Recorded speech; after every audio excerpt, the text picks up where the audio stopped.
आपके संस्कृत के सिलेबस का एक चैप्टर है नित्य श्लोका, जो बहुत भी है। इस पाठ में से बहुत ज्यादा पूछता है।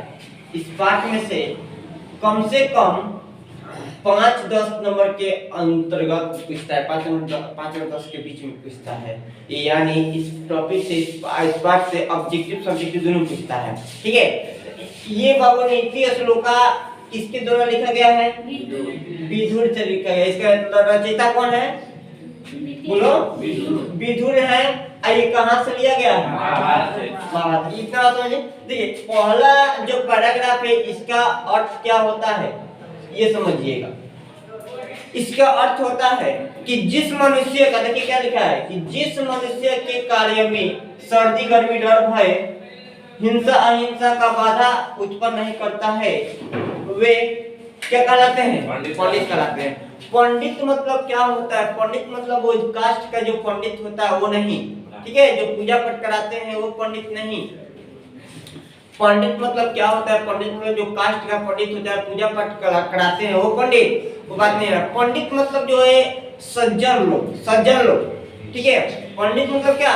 सज्जन लोग, नेक व्यक्ति किसे कहते हैं? तो दुनिया के वे सभी व्यक्ति जिसके कार्य मतलब जिसके काम में, किसमें याद रखिएगा, दुनिया के वे सभी व्यक्ति जिसके काम में, कार्य मतलब क्या होता है दोस्त?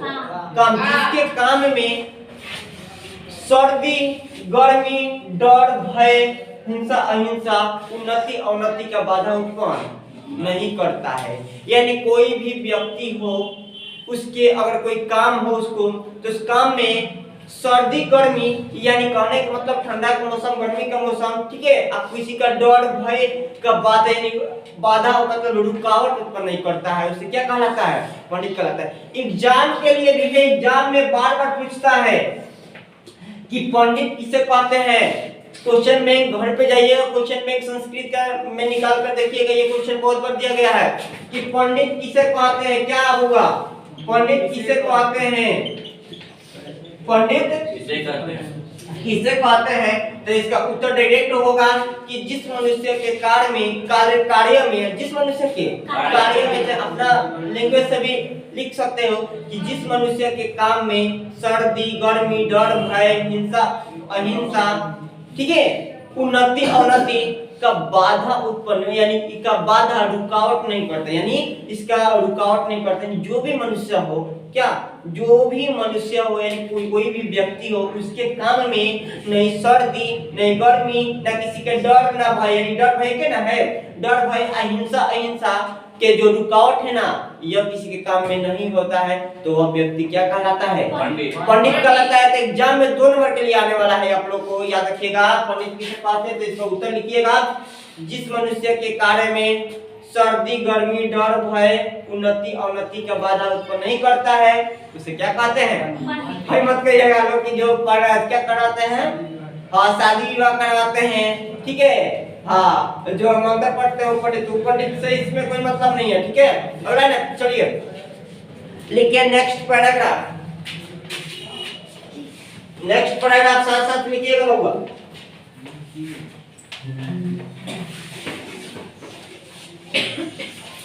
बोलिए तो विशाल उठो, पंडित किसे कहते हैं? बोलो। जिस मनुष्य के कार्य में सर्दी गर्मी हिंसा का बाधा उत्पन्न हो उसे पंडित कहते हैं। चलो 2 नंबर कोई नहीं रोक सकता है। चलो अंकित, इसी को बोलो, पंडित किसे कहते हैं? पंडित किसे कहते हैं? हाँ, कोई कार्य में बाधा सर्दी गर्मी हिंसा या अहिंसा ना है उसे पंडित कहते हैं। बहुत अच्छा, एक बार घर जाके देख लेना। अनिल जी सर। पंडित किसे कहते हैं? जिस कार्य में बाधा आवे सर्दी गर्मी आए ना, चलो जो कर बोलो, कल घर पे जाकर देख लेना तो ठीक हो जाएगा, ठीक है। चलो नेक्स्ट बोलो तुम। पलक कहाँ है? बोलो जल्दी। अच्छा चलो आई, चलो उठो तो निशान जाए बात देख लेना, नहीं समझ में आ रहा था। चलो निशान। जिस मनुष्य के कार्य में सर्दी गर्मी हिंसा का भय ना हो उसे बहुत बढ़िया, बैठिए। खत्म होने वाला है। देखिए नेक्स्ट दूसरा पैराग्राफ में क्या कहता है, सुनिए ध्यान से होगा। दूसरा पैराग्राफ में फिर पंडित जी का परिभाषा देने का कोशिश किया है। पहला पैराग्राफ में पंडित की परिभाषा क्या दिया था कि दुनिया के वे सभी मनुष्य जिसके कार्य में, जिसके काम में सर्दी, गर्मी, डर, भय, हिंसा, अहिंसा का उत्पन्न बाधा उत्पन्न नहीं करता है, यानी रुकावट नहीं आता, उसके रास्ता में सब रुकावट नहीं आता, उसे पंडित कहलाता है।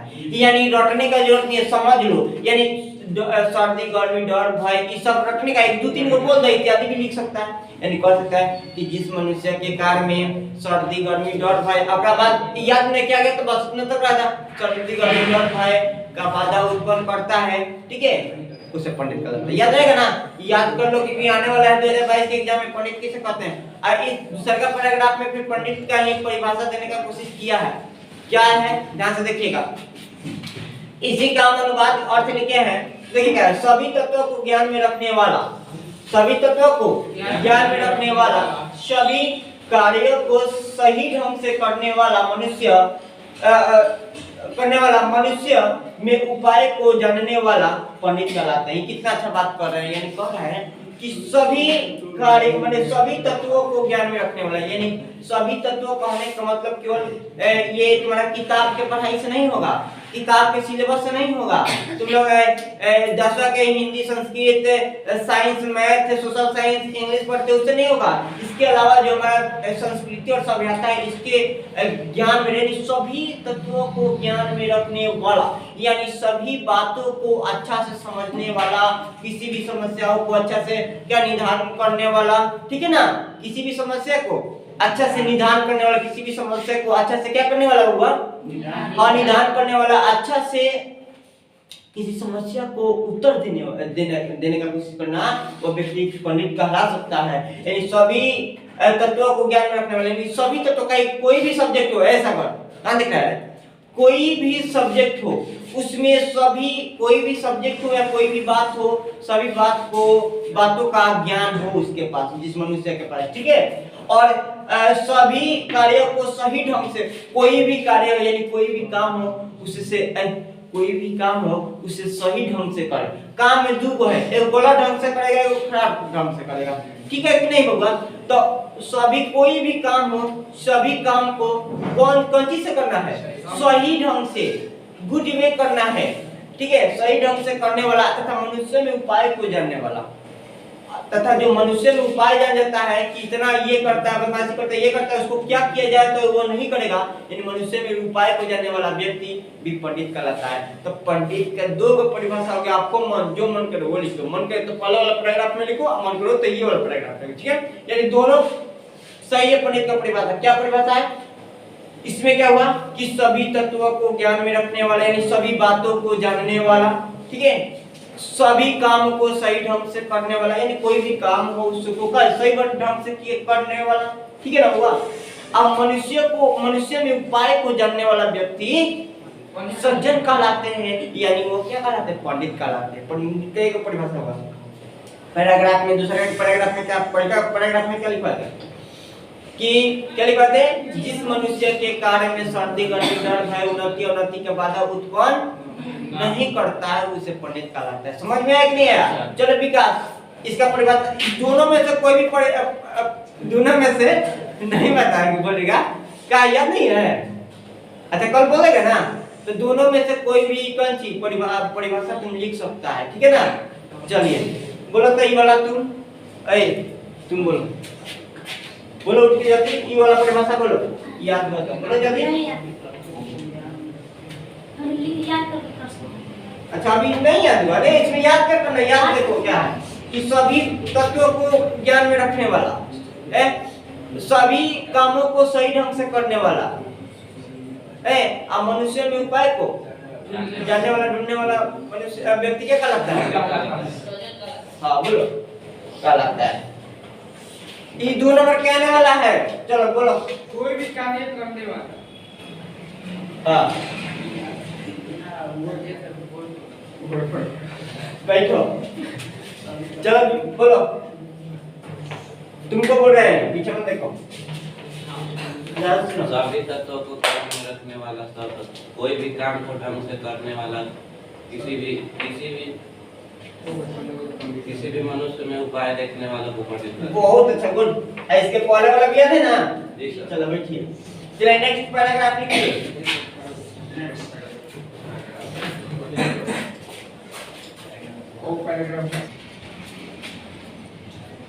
देखिए अगला पैराग्राफ 3 में क्या है, इसमें हम लोग कैसे पहचानेंगे कि कोई मूर्ख व्यक्ति है।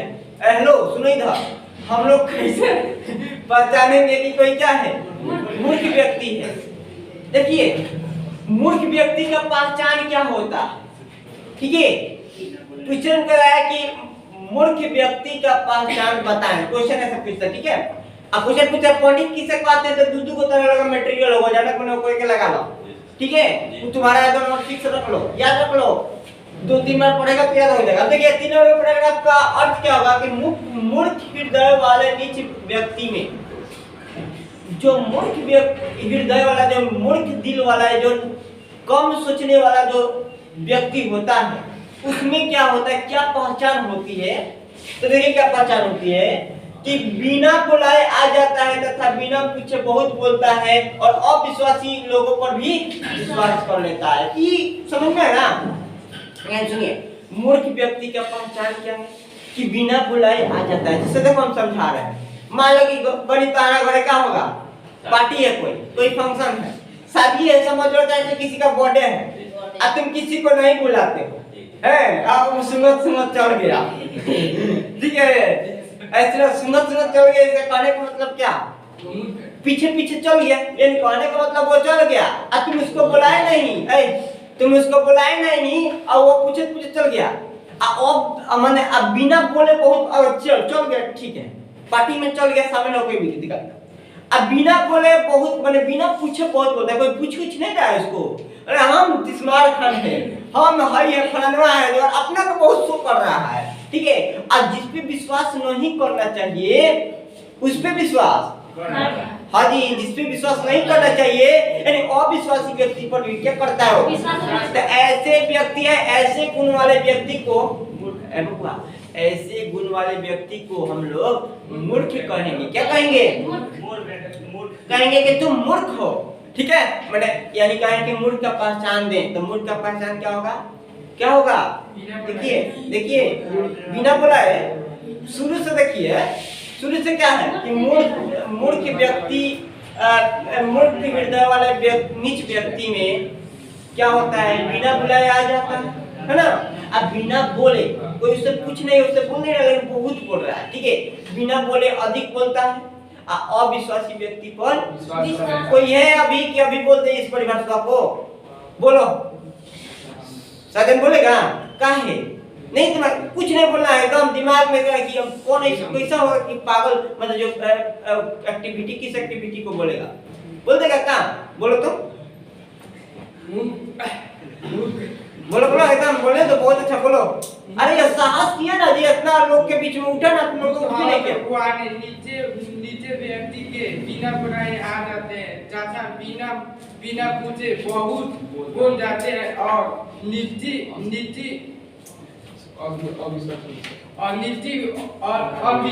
विश्वासी लोग से विश्वास करते हैं। बहुत बढ़िया।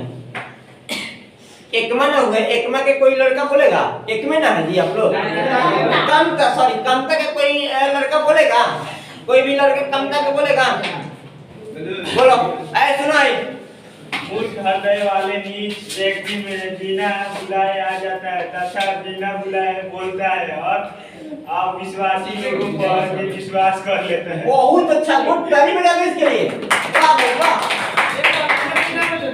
हाँ दोनों के लिए बजा दे, बच्चों बहुत अच्छा। यानी आपको ये कैपेसिटी हो गया कि उच्च व्यक्ति के लिए बहुत बढ़िया, यानी आपको बताइए कि मूर्ख व्यक्ति का पहचान कैसे देंगे कि बिना बुलाए चल जाता है, उससे हम बात भी नहीं करते हैं, बहुत ज्यादा बोलते हैं, अपना कसम करता है हम फलानवा है, हम फलानवा का बेटा है, हम चिलनवा है, ये सब बोलेगा ना, और उसके बाद बोलेगा, उसके बाद जिसके ऊपर विश्वास नहीं करना चाहिए उस पर भी क्या करेगा। चलिए आप पैराग्राफ 4 नंबर लिखिए जल्दी। क्लास में हल्ला नहीं होनी चाहिए, जब हम खुद हम तुम लोग का टाइम देते हैं, हाँ बस पढ़ाई के समय कुछ नहीं।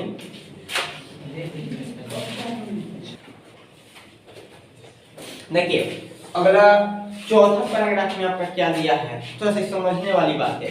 पहला पैराग्राफ में पंडित का परिभाषा बताएं, दूसरा पैराग्राफ में भी पंडित का परिभाषा बताएं, तीसरा परिभाषा में क्या बताएं, तीसरा परिभाषा में क्या बताएं, मूर्ख की पहचान बताएं, और चौथा परिभाषा में इस पैराग्राफ में क्या है, ध्यान से देखिएगा कि एक धर्म ही परम कल्याणकारी है। हमारा इसका मतलब क्या होता है, हमारा जो धर्म है, अगर धर्म के राह पे चलते हैं तो वही एक परम कल्याणकारी है। ठीक है, इसका अर्थ अभी समझा रहे, ध्यान से देखिएगा, सुनिएगा।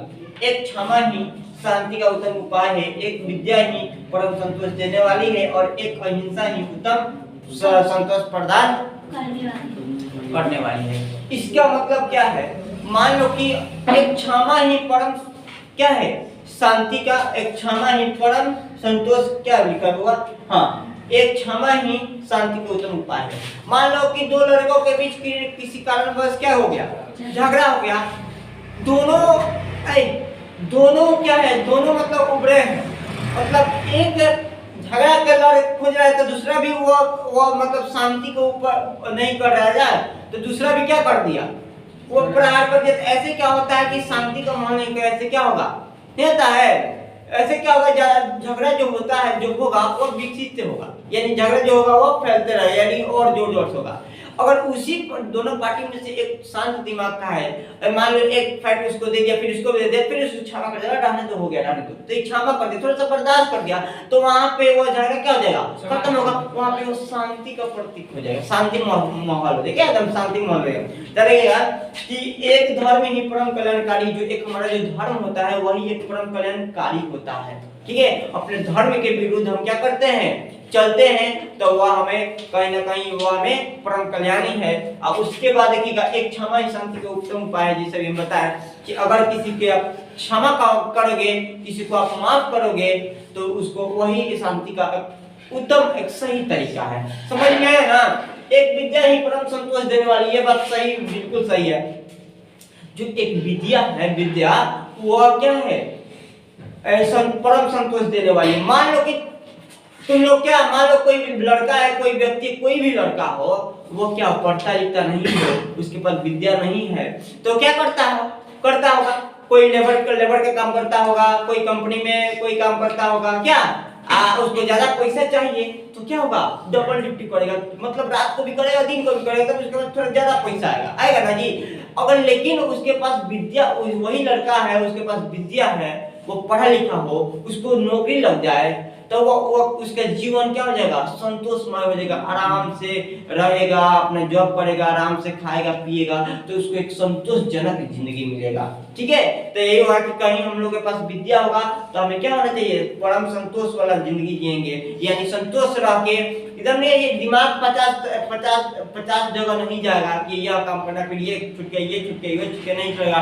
एक तुम्हारा नौकरी पर ही काम करो, उससे जो इनकम होता है एक अच्छा अपना लाइफ बिता सकते हो। ठीक है, उसके बाद देखिए नेक्स्ट जो हमारा टर्म आता है, क्या आता है, एक अहिंसा ही उत्तम संतोष प्रदान करने वाली है। जो देखो, जो एक अहिंसा होता है, गांधी जी बोले थे ना, गांधी जी क्या बोले थे, हिंसा मत करो, अहिंसा करो, बोले थे ना।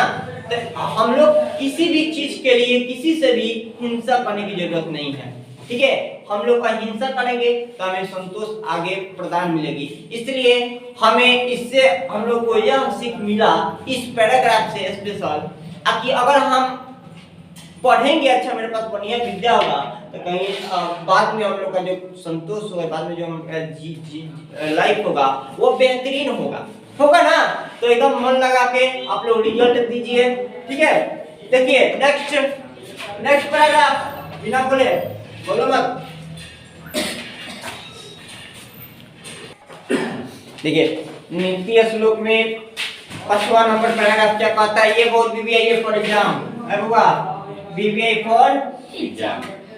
आपके एग्जाम में बाबा पूछता है कि नरक के कितने द्वार होते हैं तथा कौन कौन, क्या पूछता है, नरक के कितने द्वार होते हैं तथा कौन कौन।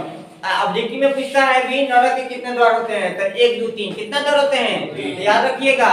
तो इस पैराग्राफ में क्या कहता है कि नरक के 3 द्वार होते हैं, याद रखिएगा, नरक के 3 द्वार होते हैं, काम, क्रोध और लोभ। जो ये तीनों जो है हमारे आत्मा को क्या कर देता है, नाश कर देता है, ठीक है। ये हमारे आत्मा को क्या कर देता होगा, नाश कर देता है। अतः हमें इन्हें यानी इन तीनों को त्याग कर देना चाहिए, त्याग कर देना चाहिए अर्थात तीनों को हटा देना चाहिए, छोड़ देना चाहिए, ठीक है। मान लीजिए देखिए, क्रोध कभी नहीं करना चाहिए हम लोग, क्या नहीं करना चाहिए, क्रोध में कुछ कम ऐसी हो जाती है जो बाद में पछतावा होता है कि बेकार में किया था। ये भी एक नरक के क्या है, भाग है, ठीक है। काम भी गलत काम जो करता है तो उसके बाद जो होता है, तो बाद में पछतावा जो होता है, उसको भी एक गलत क्या है, एक नरक का भी एक भाग है, हाँ जी, द्वार है। एक बाद काम, क्रोध और लोभ, जो लोभ होता है क्या होता है कि हाथ में ले लो, तिमा हाथ में ले लो, आई चलो हमारा काम कर दो, आई हाथ में देता नहीं, चलो पीछे के दरवाजे से हमारा काम ही कर दो, है ना।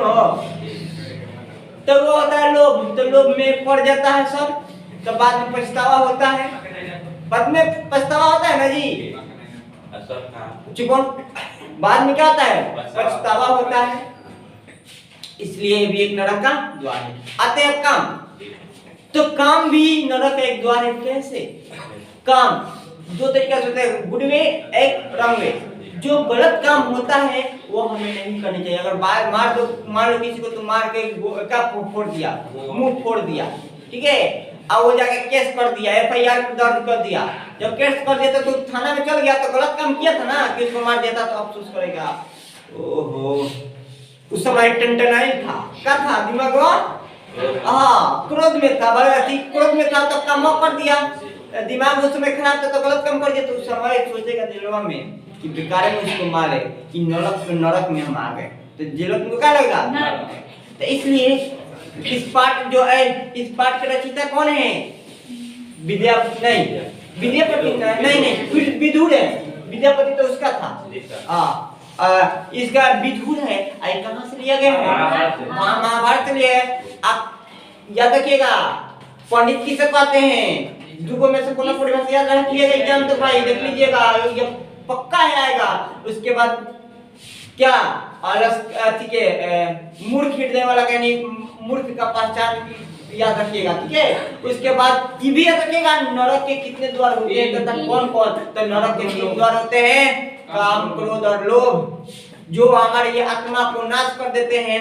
अतः हमें इन तीनों को त्याग कर देना। तो इस नीति श्लोक में बाबू 10 पैराग्राफ है, जिसमें से आज 5 पैराग्राफ आपको हम बता दें एकदम डीपली से, और ये 5 पैराग्राफ आप अगर आपके दिमाग में रहेगा तो नंबर जरूर देगा। 5 पैराग्राफ कल हम बता देंगे, ठीक है। चलिए